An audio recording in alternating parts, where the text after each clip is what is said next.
We are. All right. So how you doing, Harold? Well, I'm doing great. Good to see you. Thank you for accepting Working hard. Working the hard. Yeah. thank you for accepting the invitation to the interview. Okay. My name is Inti Celis. I work with Afro Resistance. We are a human rights organization based in New York, Panama, Colombia, and Brazil. We Okay. work, we work with anything related to human rights from everybody from Afro descent coming from the Americas, including Okay. the Caribbean. Okay. After that meeting, maybe you can send me a synopsis of the organization. Yeah, I can And send you more if you information have if a you want. website that I can access, no problem. Yeah, actually, I sent you the website on WhatsApp. I don't know if you got the Ah, chance to look at okay. it. I Yeah. probably did not access this. Okay. Okay, no problem. But I'll send it to you again. That's no problem. So part of our goals in our organization is to collect information, organize information, do research, and in this case, we are collecting information and sharing information about the situation with the TPS status for Haitian immigrants. So my first question for you would be, what was your initial reaction when you heard about the cancellation of the TPS for Haitians? Uh, what happened is the government has already canceled the TPS for Haitian. We did anticipate a negative result by the Supreme Court. What the Supreme Court did, it just, it's kind of approved the decision of the government. It gave them a green light to continue of stopping the TPS. That was something temporary. And Congress now is taking on a different approach to vote another law to help this ethnic group in that situation. But as you know, it is the right of the president of an administration to cancel an executive order. But the funny part is there are people that was already into the TPS since 2010.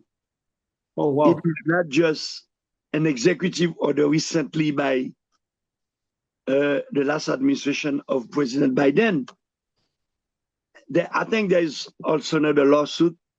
I cannot comment about it because I'm not aware of what's the nature of it.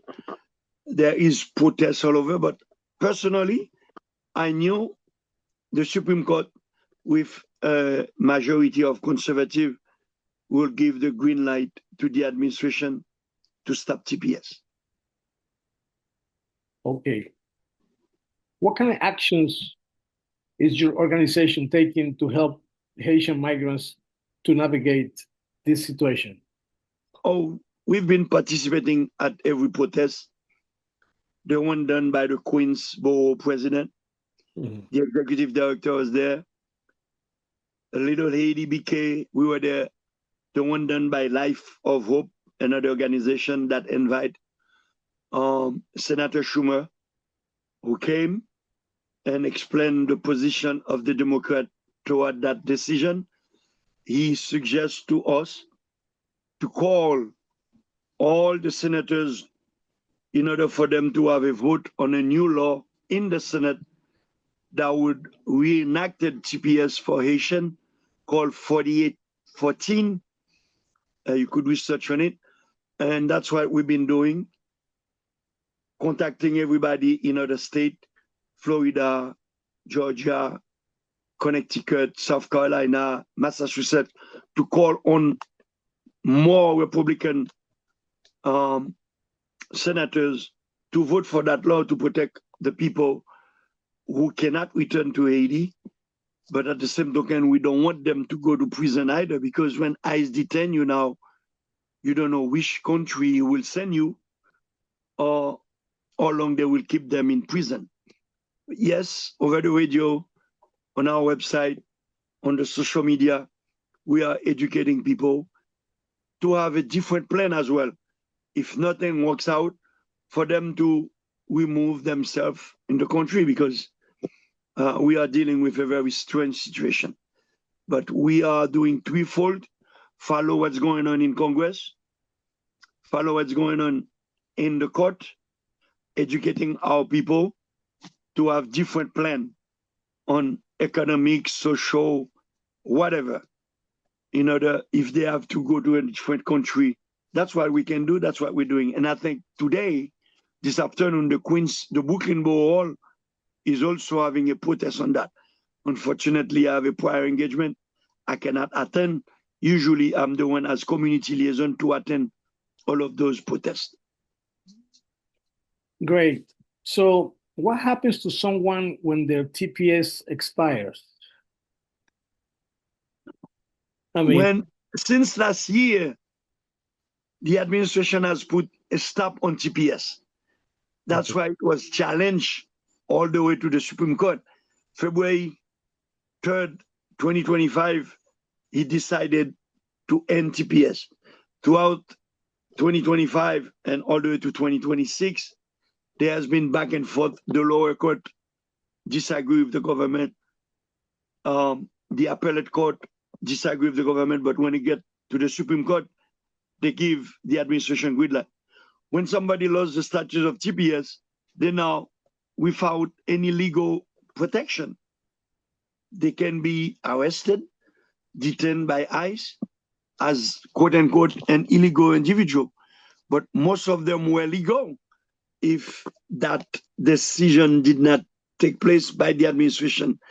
Instead of looking to help people get a pathway for permanent residence or even citizenship, they were to eliminate, and yet Haiti has not changed.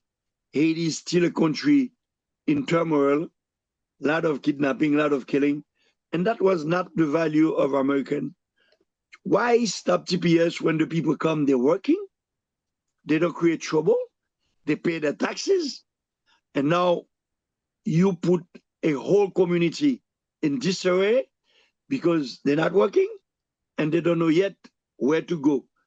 When you lose your TPS, some of them even lose access to their bank account. Certain banks refuse them to take their money out, and they lose also their work permit. Having the TPS status is one thing, but you need to apply for work authorization. Most of their work authorization has been expired as well.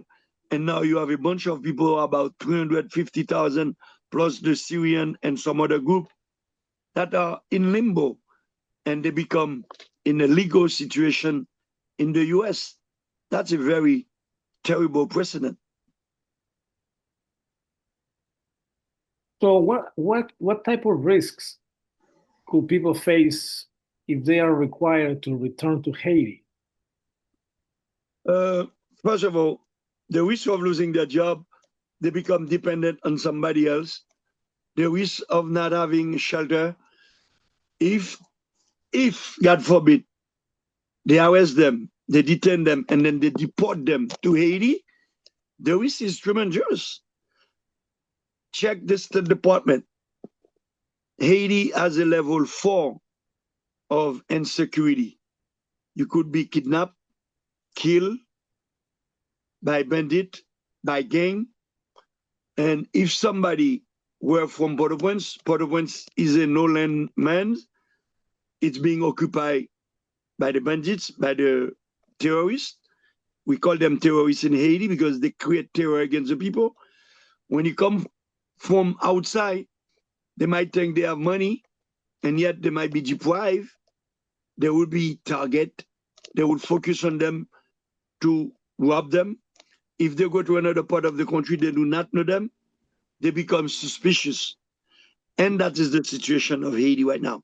Currently, the airport is closed.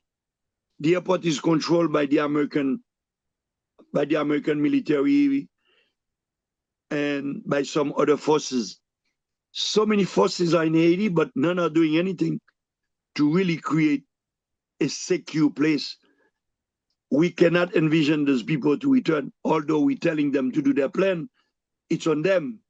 Unfortunately, we have to tell them like it is. The risk is very high. because a lot of people have been kidnapped, have been raped, have been robbed, even their own houses has been burned down. It's a mayhem there.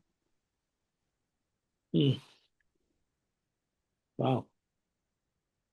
So do you think there's any alternatives, if any type of alternatives, that are available for TPS holders to remain legally in the United States? That's why now there is only the last fight at the Congress to pass that 4814 law that will give them a respite for until 2028, I believe. That's what they are voting for. Give them another 2 years to plan. Maybe within that 2 years, with a new administration in Haiti, things might change. But what you have to understand, the US has sent Eric Prince, the head of Blackwater, Okay. that went to the Middle East, quote unquote, to fight terrorism. Now they are in Haiti with a group of mercenaries. Nobody knows what they're really doing. And whoever signed the contract with them for 10 years, they want to control the finance of the country, the ports, the airports, the revenue, the border. And then meanwhile, they're already there. And the UN is talking about bringing more other armies from all over to help. But meanwhile, the kidnapping continue. The pillage is continuing. And then we're asking what's going on. And more people would like to flee Haiti than to return to Haiti. Wow. And how is this situation how's it going to affect mixed status families, especially those with USA citizen children and those who got their green cards, but the partners are losing the TPS, or those who have kids that were born here? How's that going to work? In reality, we should know the administration has a problem with Haitians. You may know that even those who pass their tests, they cannot become citizens because the president has decided to put a pause on Haiti, on Haitians. No Haitians cannot get a visa to come to the US. Again, it's a pause. A lot of the people who are qualified for their green card do the petition of their daughter, their son, or husband and wife. They're still waiting for their green card. Without the green card, they cannot do their work permit to stay legally and at peace in the country. Right now, we're discussing every possibility for them to create a power of attorney legally, to have their children with somebody credible, trustworthy, to take care of them in case ICE arrest them, detain them, so that the community is not in more trouble, more disarray, I would say, of what's going on. You have citizenship that is on hold. People who qualify for the green card, they haven't received it. People who are well-to-do that would like to come in the country and sometimes invest cannot get their visa. Those with TPS, 250,000 TPS stop, they want to arrest them, detain them, send them to Haiti. But there's also a danger that we have to address because we are dealing with white supremacy. In their new agenda, they are buying new prison, 2 of them last month by the administration in California. And they are dealing with some other countries, third-party countries, to send people who are not from Rwanda to prison in Rwanda, to prison in Nevis. And they might keep them indefinitely in prison. You tell me what a powerless ethnic group like the Haitians can do. We are just watching communities, families being ripped apart. We call it like it is, as we know it, as we see it. We don't invent the rules, we don't invent the situation. That's exactly what the people are suffering now. So what about the kids of the Haitians when they had the ones that were born here? If their parents get deported, like what? I mean, Yeah, that's why we say we are dealing with a lot of education. If they were born here, if they are underage, you don't want your children to be taken care of by the state. Therefore, start looking of a trustworthy, of a relative that is stable, make arrangement, make plan for the future. This is a year of planning. That's what I call it, a year of planning. In case after July 24th, I start arresting you, but your children could be safe because they are American citizens. Remember, ICE doesn't even respect people who are naturalized. There are a lot of people that have been arrested that are naturalized. It's afterward, but you've been arrested, create a lot of division within families. And I always tell them, God forbid you not being arrested and detained indefinitely. I have to look at the darker side of what they're doing. But meanwhile, we continue educating them. Take your money out as you can quickly, because you may be able not to remove your money. But if the US was really doing something in all fairness, in all legality, in all justice and dignity, for those Haitians that been under TPS since 2010, why don't you provide them a check? Because they've been contributing to the social security. Now, when you deport them, they will no longer have access to their benefits. It would be nice if you are deporting even those that have been under TPS since 2010, they haven't done anything wrong. Every year they pay their taxes, they contribute to social security. I think it would be fair if you cut them a check, okay, now you can return to the country. Why keeping their money?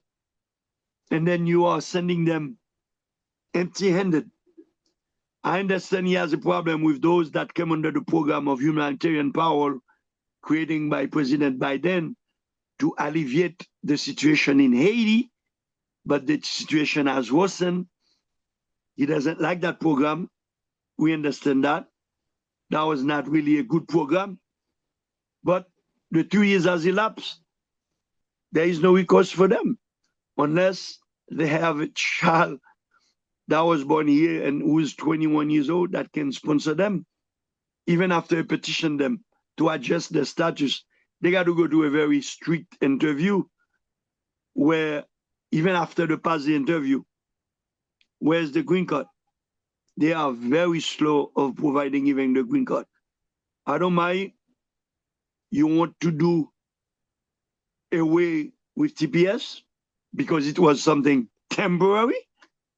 You don't provide something in long term that is permanent. That would have been the fairness to do. But in all fairness, if you're thinking of arresting them and deporting them, why don't you give them their benefits in full that you've been collecting since 2010? More than 16 years, they've been paying their taxes. What's going to happen to those funds, to that money? That's my question. Therefore, it's not an easy thing. It's very complicated. It's creating a lot of division, a lot of fear and grass. But I tell them, take their money out of the bank because there is a notice that already passed by. If you don't have status, you cannot hold a bank account.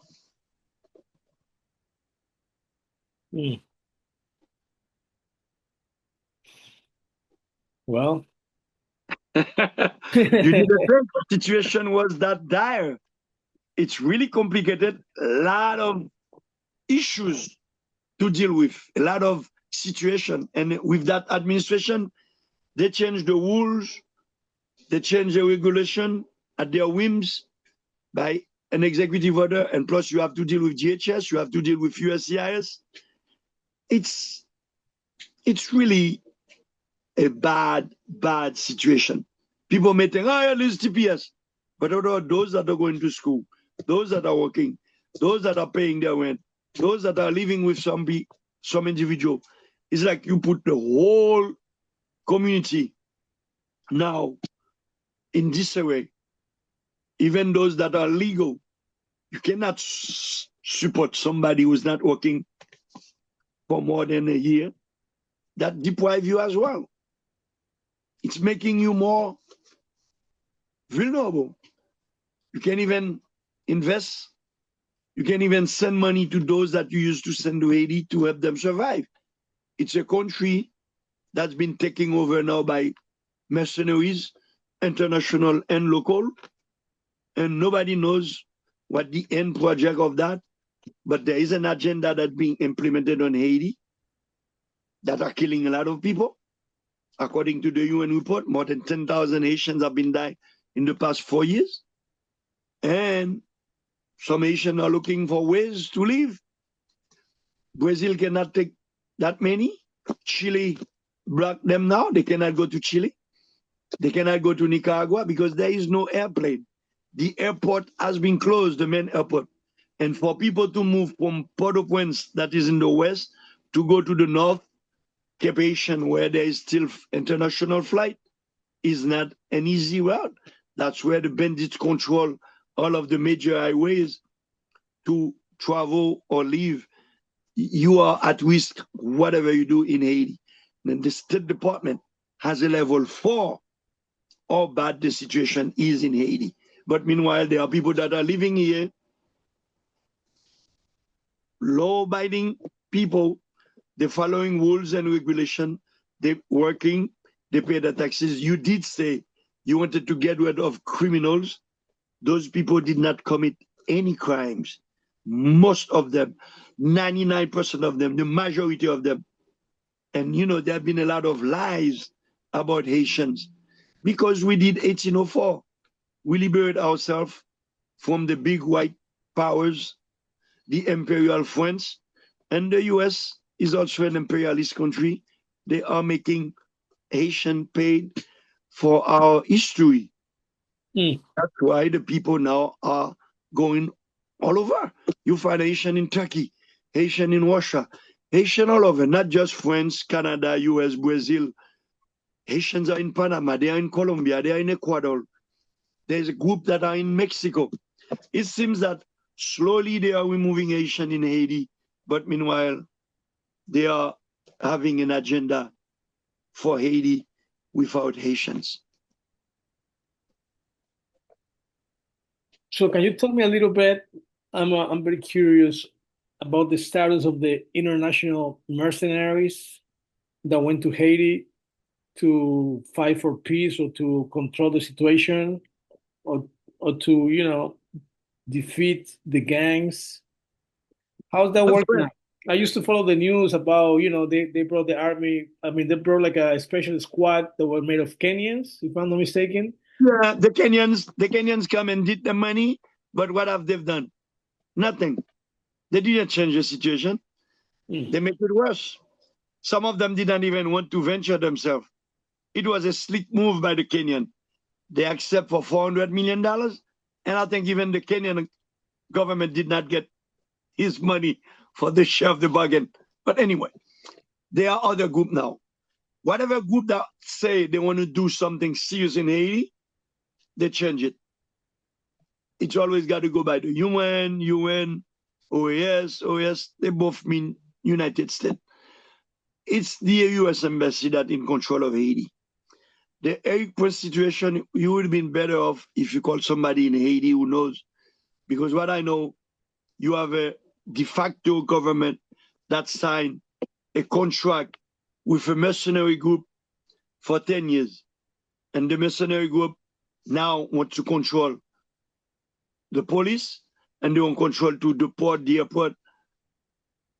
They want to build prison that costs $85 million in the course of 10 years. I can't really answer what are they doing in Haiti. The last information I got, they've been killing, they kill about 1,000 of people, but none of them were bandit. And I don't know how that happened. They have a license to kill, but they're not really killing bandit. They just want to control the country, to take over. But meanwhile, Haiti was peaceful. While it has a problem like everybody else do, but it's a takeover that's been done on Haiti, and they are removing any common sense of Haitian. Those that want to return to the country, they don't have an airplane to go. It's so risky to go to Cape Haitian, the second city that's still open to international flight. I answer what I know, what I understand. In that conversation, I cannot really tell you what the international missionaries are doing in Haiti. I know they sign a contract with a de facto government. Most Haitian doesn't like it. Why? And then nobody knows what they're really doing. They are after the minerals of Haiti, the rare earth. They are after the resources of the country. Okay. Well, Mr. Harold, I really appreciate your presence, helping Afro Resistance to collect more information about everything that's happening. Do you have any website or any information where people that are looking for guidance about this situation, where they can reach out to your organization or to you? My organization, as you know, Hope is a non-profit. We should not be political. We are non-political, non-partisan. Okay. But as a Haitian, I know what's going on in my country. I see what's going on in my community. Okay. I'm aware. I'm a law-abiding citizen. I'm able to speak. I speak on their behalf. No Haitian are satisfied of what's going on in Haiti and what's going on in the community. That's not the way things were supposed to be. Meanwhile, we are dealing with some evil forces that have their project, their program, their agenda on us. Meanwhile, we are not that organized to really know what's going on. I can refer you to some other organization, like check with Haitian Times. They have some good article. Check with their website on Haiti. You will know what's happening, and then they are in English. You can also go to the website of Haiti Premier Class. It's a group that have a TV show, weekly TV show, and that tell people what's happening. And then most of the non-profit organization, we are limited by law to do charitable work, and we cannot be partisan, political, and we cannot endorse, we cannot get involved into politics. That's why you would not find any political, you'll find some statement regarding the community, but I can guide you to Haitian Times, to Haiti Liberté website, or Haiti Premier Class. And I don't know other organization that can provide you more information on that. Check with Haiti as well. Even with the Haiti consulate, you might find somebody telling you why they have that contract with the mercenaries.